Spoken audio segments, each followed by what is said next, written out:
తులకుమార్ గారు ఇటీవల పార్టీకి చాలా విషయం జరిగింది. నాట్ ఓన్లీ పార్టీ కానీ మొత్తం కిసాన్ సభ వ్యక్తులకి కూడా చాలా హ్యాండ్అవుట్ చేస్తున్నారు. ఇన్ 70s, 75, 77, 78 లో Lucknow university student union president. So మేము లुधियाना స్పెషల్ కాన్ఫరెన్స్ చేసినప్పుడు I handed over myself and Dr. Shankhu Srivastu, we handed over charge to Amberjeet Kaur and our Tulkumaar Anjan. So అక్కడ యూనివర్సిటీలో ఎలక్షన్ 4-5 terms జరగలేదు. So he continued as president for 4-5 terms.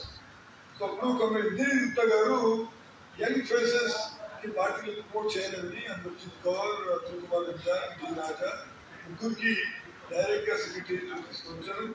మరి అతుల్ కుమార్ అంజాన్ చూస్తే మొత్తం ఈ presence issue రైతులు issues పైన చాలా ఎక్స్పర్ట్. స్వామినాథన్ కమిషన్ రిపోర్ట్, ఇంకా నార్త్ ఇండియాలో చూస్తే మనం best Hindi speaker.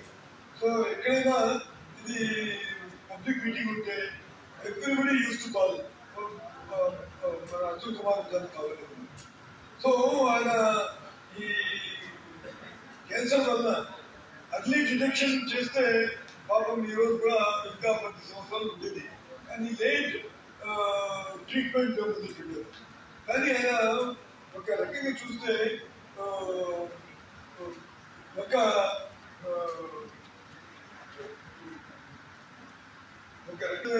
Commitment, nothing will happen to me. నేను ఈ పార్లమెంట్ ఎలక్షన్ లో 2024 లో కోసి నుంచి నేను పోటీ చేస్తామని కూడా ప్రిడిక్ట్ చేశారు. ఒక వారం ముందు కూడా నేను కోసి పోవాలి, ఈ ఫామ్ సబ్మిట్ చేయాలని అంతా ఆయనకి ఆ పట్టుదలంతో సైకాలజికల్లీ ఈ సర్వైవ్. అదర్వైజ్ ఆయన ఇది చూస్తే ఆయన్స్ లో ఒక వారం ఎక్కువ అంటే, కానీ అక్కడ నుంచి డిశ్చార్జ్ చేసిన తర్వాత 2-3 months due to his commitment to life and then lady. So anyhow, we lost a very good leader from not only India, not only from North India, but for the country and CPI movement, ki jana pedda sevda cheppొచ్చు. So he will be ever remembered in our memory.